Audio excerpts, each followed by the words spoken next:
نبی صلی اللہ علیہ وسلم خاموش ہو گئے کیونکہ واضح آیت نازل ہو گئی. اللہ تبارک و تعالیٰ نے کہا کہ آپ مشرکوں کے حق میں مغفرت کی دعا نہیں کر سکتے. رسول اللہ صلی اللہ علیہ وسلم کو یہ بات کھائی جا رہی تھی, اے کاش میرے چچا کو ہدایت مل جاتی تو اچھا ہوتا. اللہ تعالیٰ نے سورہ قصص کے اندر ایک اور آیت کو نازل کیا. اللہ تعالیٰ نے کہا انک لا تہدی من احببت ولکن اللہ یہدی من یشاء. اے نبی آپ جس کو چاہتے ہیں ہدایت نہیں دے سکتے, ہدایت دینے والی ذات اللہ تبارک و تعالیٰ کی ہے, ہدایت تو میں دیتا ہوں. جب یہ آیتیں نازل ہوگی تو رسول اللہ صلی اللہ علیہ وسلم خاموش ہو گئے اور اپنے کام میں لگ گئے. آپ جا کر کے سیرت کی کتابیں اٹھا کر کے دیکھ لیں, ابو طالب رسول اللہ صلی اللہ علیہ وسلم سے بے پناہ محبت کرتے تھے. ہر لمحہ ہر وقت مرتے دم تک ابو طالب نے نبی کا ساتھ دیا, لیکن کلمہ نہیں پڑھے جس کی وجہ سے کہاں چلے گئے؟ جہنم میں چلے گئے.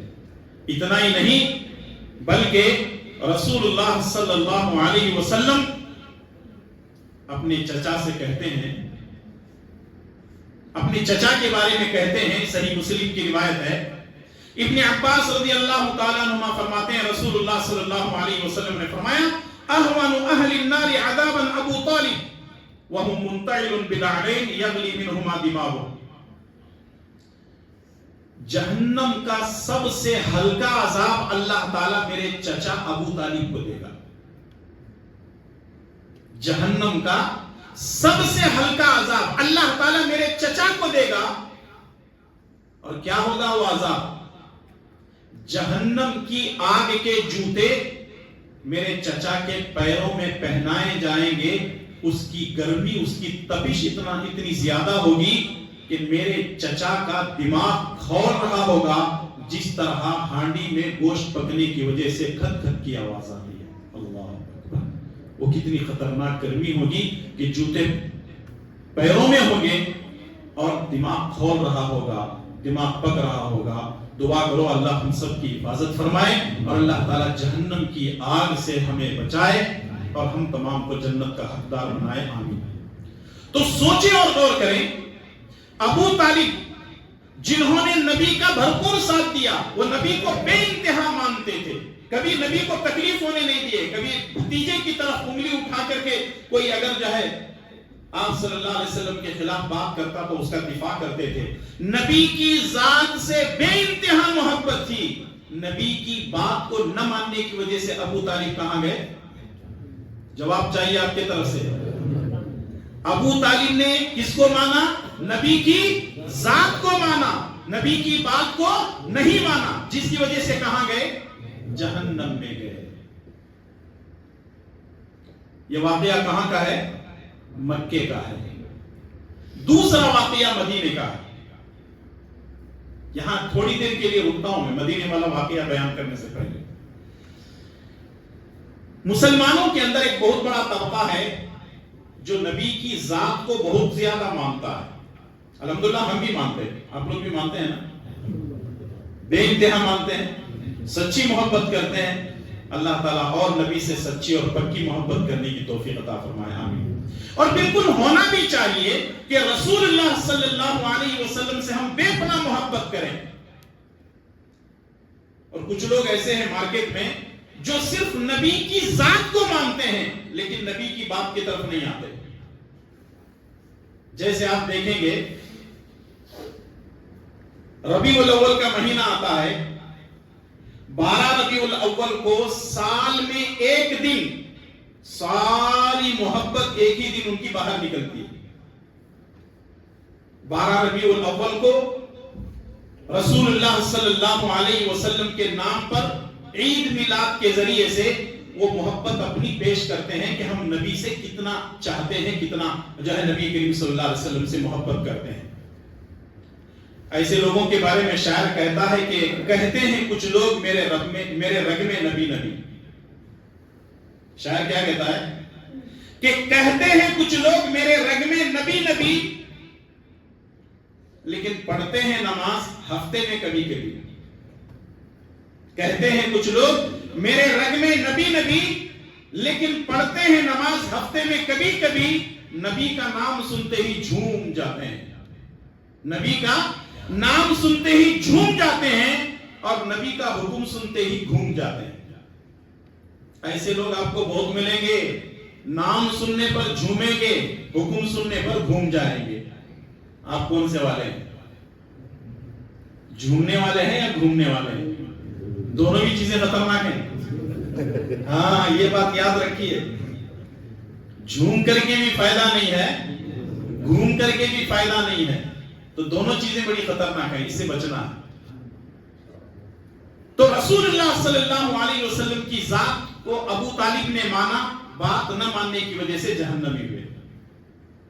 لیکن مدینے میں ایک شخص ایسا تھا جو رسول اللہ صلی اللہ علیہ وسلم کی وقتی طور پر بات کو مانتا تھا، ہمیشہ نہیں، وقتی طور پر رسول اللہ صلی اللہ علیہ وسلم کی بات کو مانتا تھا، لیکن رسول اللہ صلی اللہ علیہ وسلم کی ذات سے اس کو دشمنی تھی۔ موقع کی تاک میں رہتا تھا کہ کب نبی کو نقصان پہنچائے، کب امہات المومنین کو نقصان پہنچائے، کب صحابہ کرام کو نقصان پہنچائے، کب مسلمانوں کے خلاف بات کرے، کب قرآن کے خلاف بات کرے، موقع کی تاک میں رہتا تھا۔ وقتی طور پر نبی کی بات کو مان لیتا تھا۔ نبی صلی اللہ علیہ وسلم کہتے نماز پڑھو، نماز پڑھ لیتا۔ نبی صلی اللہ علیہ وسلم کہتے فلاں کام کرو، فلاں کام کر لیتا تھا۔ وقتی طور پہ کرتا تھا، وہ دل سے نہیں کرتا تھا، وقتی طور پہ یوں ہی گزارا کرنے کے لیے، ٹائم پاس کے لیے کرتا تھا، اور اس کو ذاتی طور پر نبی کریم صلی اللہ علیہ وسلم کی ذات سے دشمنی تھی۔ اور یہ وہی شخص ہے جس کو سیرت کی کتابوں میں، احادیث کی کتابوں میں رئیس المنافقین کہا جاتا ہے، جس کا نام ہے عبداللہ بن ابی بن سلول، شارٹ میں اس کو بولتے ہیں ابی بن سلول۔ اس نے کوئی موقع نہیں چھوڑا، نبی کو ہر طرح سے پریشان کیا۔ ام عائشہ رضی اللہ تعالیٰ عنہ پر بدکاری کا الزام اسی نے لگایا تھا، اور بہت سارے صحابہ کرام کو یہ تکلیف پہنچا کر کے خوش ہوتا تھا، اور اس نے ایک وقت یہ بھی کہا تھا کہ ہم عزت والے ذلیل کو مدینے سے باہر نکال دیں گے۔ یعنی وہ اپنے آپ کو عزت والا سمجھ رہا تھا، نبی صلی اللہ علیہ وسلم کو ذلیل سمجھ رہا تھا۔ حضرت عمر بن خطاب نے کہا اللہ کے نبی اجازت دیجیے، میری تلوار ہے، اس کی گردن ہے۔ نبی صلی اللہ علیہ وسلم نے فرمایا اے عمر، اپنی تلوار کو میان میں واپس لوٹا دو، کہیں لوگ یہ نہ کہنا شروع کر دیں کہ محمد اپنے ساتھیوں کو قتل کرتے ہیں صلی اللہ علیہ وسلم۔ اتنا اس نے مسلمانوں کو پریشان کیا، یہاں تک کہ عجیب بات یہ ہے، باپ رئیس المنافقین ہے اور بیٹا صحابی رسول ہے۔ بیٹے کا نام عبداللہ اور باپ کا نام بھی عبداللہ، عبداللہ بن ابی بن سلول۔ جب یہ حالات ایسے بنتے ہیں تو بیٹا ایک دن کہنے لگتا ہے اللہ کے نبی صلی اللہ علیہ وسلم، میں اپنے باپ کو جانتا ہوں، لیکن اگر کبھی میرے باپ کے قتل کرنے کا حکم آپ دینا چاہتے ہیں تو سب سے پہلے مجھے دیں، کیونکہ میرے باپ نے ایسی منافقت کی ہے، میں اپنی تلوار سے اپنی باپ کی گردن اڑانے کے لیے تیار ہوں۔ اللہ اکبر، اس کو کہتے ہیں ایمان، اس کو کہتے ہیں ایمان، یہ ایمان ہے۔ اگر ایسا ایمان ہے تو آدمی کامیاب ہوگا، ورنہ پھر ہودو بسمنا ہودو بولیں گے تو کچھ ہونے والا نہیں۔ ادو سری بولو جی، ادو سری، وہ بھی صحیح ہے، یہ بھی صحیح ہے، آدھا تیتر آدھا بٹیر، یہ چلنے والا نہیں ہے اسلام کے اندر۔ ڈنکے کی چوٹ پہ کہنا ہے یہ حق ہے، یہ باطل ہے، یہ صحیح ہے، یہ غلط ہے، یہ خیر ہے، یہ شر ہے، یہ جائز ہے، یہ ناجائز ہے، یہ حلال ہے، یہ حرام ہے۔ اگر ہم ایسے فیصلے کریں گے اور ایسی باتیں کریں گے تو اس کا مطلب یہ ہے کہ ہمارے ایمان کا کوئی فائدہ نہیں۔ اتنی ایسی چالیں چلی، رسول اللہ صلی اللہ علیہ وسلم کی زندگی میں ہی مرتا ہے یہ منافق، رسول اللہ صلی اللہ علیہ وسلم کی زندگی میں ہی مر جاتا ہے۔ اللہ کے نبی صلی اللہ علیہ وسلم کے پاس بیٹا آتا ہے، باپ ہے تو منافق لیکن پھر بھی باپ یہ ہے۔ بیٹا آتا ہے، کہنے لگتا ہے اللہ کے نبی صلی اللہ علیہ وسلم آپ اپنا کرتا مبارک دے دیں، نبی صلی اللہ علیہ وسلم کے پاس آ کر کے کہنے لگتا ہے اے اللہ کے نبی آپ اپنا کرتا مبارک دے دیں تاکہ جب میں اپنے باپ کو غسل دوں تو آپ کے جسم سے چپکا ہوا جو کپڑا ہے وہ میرے باپ کے جسم پر لپیٹ دیا جائے گا تاکہ اللہ تعالیٰ میرے باپ کی مغفرت کرے. باپ کے بارے میں بیٹے کی خواہش تھی کہ اللہ تبارک و تعالیٰ ہو سکتا ہے میرے باپ کی مغفرت کر دے. نبی کریم صلی اللہ علیہ وسلم فوراً اپنی چادر مبارک اپنا کرتا لیتے ہیں اور بیٹے کے حوالے کر دیتے ہیں. بیٹا خوش ہو کر کے چلا گیا. دوسرا مسئلہ آتا ہے ابی بن سلول کو نہلایا گیا, اس کو کفنایا گیا اور جنازہ لا کر سامنے رکھا گیا اور نبی کریم صلی اللہ علیہ وسلم سے بیٹا کہنے لگا اللہ کے نبی میرے باپ کے لیے نماز جنازہ پڑھیے. اللہ کے نبی صلی اللہ علیہ وسلم آگے بڑھ رہے تھے نماز جنازہ پڑھانے کے لیے. عمر بن خطاب رسول اللہ صلی اللہ علیہ وسلم کے ہاتھ کو پکڑ لیتے ہیں اور کہتے ہیں اللہ کے نبی اس منافق کی نماز جنازہ آپ پڑھائیں گے. رسول اللہ صلی اللہ علیہ وسلم نے عمر بن خطاب کی گرفت سے اپنے ہاتھ کو چھڑاتے ہیں اور کہنے لگتے ہیں اے عمر اللہ نے مجھے اختیار دیا ہے میں پڑھاؤں کہ نہ پڑھاؤں لیکن میں پڑھانے کو بہتر سمجھتا ہوں. نبی صلی اللہ علیہ وسلم کیا کرتے ہیں نماز جنازہ پڑھا دیتے ہیں. تیسرا معاملہ پیش آتا ہے اس کو قبرستان لے گئے. قبرستان لے جانے کے بعد گھر تیار تھا اس کو قبر کے اندر اتار دیا گیا. نبی صلی اللہ علیہ وسلم تاخیر سے قبرستان پہنچے. قبر میں اتارے تھے ابھی مٹی نہیں ڈالی گئی تھی. نبی صلی اللہ علیہ وسلم جب آئے تو کہنے لگتے ہیں کہ اس کو قبر سے باہر نکالو. قبر سے باہر نکالا گیا. رسول اللہ صلی اللہ علیہ وسلم اپنی ران پر اپنی مانڈی پر اس کے سر کو رکھتے ہیں اور اپنا تھوک اپنا لعاب مبارک اس کے ہونٹوں پہ لگاتے ہیں اور کہتے ہیں کہ قبر میں اتارو. قبر میں اتارا گیا اور پھر اس کے بعد مٹی ڈال کر کے جانے لگے. اور ساری چیزیں تو اللہ تعالیٰ جانتا ہے نا کہ ابی بن سلول کے ساتھ کیا ہو رہا ہے. ادھر رسول اللہ صلی اللہ علیہ وسلم اپنا کرتا مبارک دے دیے, آپ نے نماز جنازہ پڑھائی, آپ نے اپنا لعاب مبارک اس کے ہونٹوں پر لگایا. جب نبی صلی اللہ علیہ وسلم پلٹ کر جا رہے تھے اپنے گھر کی طرف اللہ تعالیٰ قرآن کو نازل کرتا ہے. کیا نازل کرتا ہے؟ اللہ تعالیٰ فرماتا ہے وَلَا تُصَلِّ عَلَىٰ أَحَدٍ مِّنْهُمْ مَاتَ أَبَدًا آئندہ آپ کسی منافق کی نماز جنازہ نہیں پڑھائیں گے. حکم کس پر نازل ہو رہا ہے؟ رسول اللہ صلی اللہ علیہ وسلم. رب کے طرف سے اعلان ہو رہا ہے, رب کے طرف سے یہ حکم نامہ جاری ہو رہا ہے وَلَا تُصَلِّ عَلَىٰ أَحَدٍ مِّنْهُمْ مَاتَ أَبَدًا آئندہ آپ کسی منافق کی نماز جنازہ نہیں پڑھائیں گے. وَلَا تَقُمْ عَلَىٰ قَبْرِي اس کی قبر پہ آپ کو کھڑے بھی نہیں ہونا ہے, مغفرت کی دعا بھی نہیں کرنا. إِنَّهُمْ كَفَرُوا بِاللَّهِ وَرَسُولِهِ کیونکہ انہوں نے اللہ اور اس کے رسول کے ساتھ کفر کیا ہے. وَهُمْ فَاسِقُونَ اور ایسے لوگ فاسق ہیں.